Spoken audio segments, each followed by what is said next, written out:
Alright folks, I've got a 1997 Infiniti i30. It's all rusted out. But the motor would just stop working every now and then and just start right back up, turn the ignition switch on. I got fixed it. She runs pretty good now. But what was happening before is my wife would be driving and this thing would come on and off as it pleased, which here in Michigan is kind of a no-no. So I took a lot of advice from YouTube and did some research like everybody else if you're watching this. Basically, you take the glove compartment apart. There's 4 screws that hold on that, and you can push it down and then disconnect the bottom if you need to. I did that because I wanted to check out the blower motor itself, which on this particular car is right here, and it comes out pretty easy. And it's got a couple of 8mm ends here. Just take them out. This drops off, pull this off, comes down, disconnect the wire loom right here. And what I did with that to make sure that I wasn't throwing good money after bad was I took a 9-volt battery, which for the most part will work on a lot of automotive stuff to see if it works.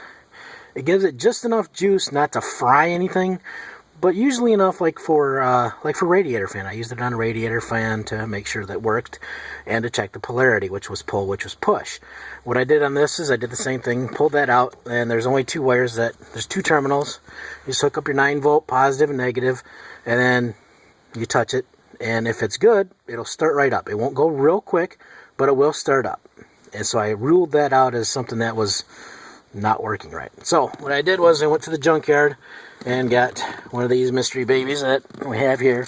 This one actually has 4, 5 prongs on it. I'll show you here real quick. This comes out really easy. Just a couple of screws.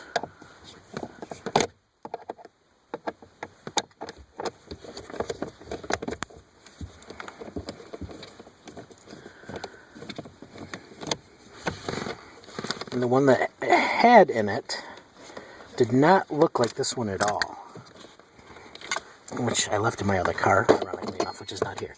This one has these blades. The other one that I had did not have these blades. It had a bunch of fingers, like 10 or 15 fingers, kind of all grouped together, sticking out like that. And that evidently was the problem, because as you can see, turn the ignition on, fan comes right on, which will make my wife extremely happy. So, happy wife, happy life. I'm by no means an expert on any of this stuff. I just do what I can and do what I know, and look at YouTube for help. Otherwise, I'm gonna post this under something about the i30 Infiniti, and hopefully it will help somebody else out too, especially if you got one of these that's gone bad. Like I said, just take a 9-volt battery, take 2 wires, put them into each terminal, and then put it onto your 9-volt battery, positive and negative. If it doesn't work, flip it, make sure you got the right polarity, positive and negative. And if it just doesn't start turning, you located your problem there, and it's not necessarily these. But when I took them out of the Infinitis, and there was 3 different Infinitis, they all had these, the same one as this. So I took a chance and said, what the heck. They were all about the same year, so I don't know if the one that I had was maybe already aftermarket or what, or if these are aftermarket. I simply don't know, but it works, and I'm pretty happy about that. Good luck to you.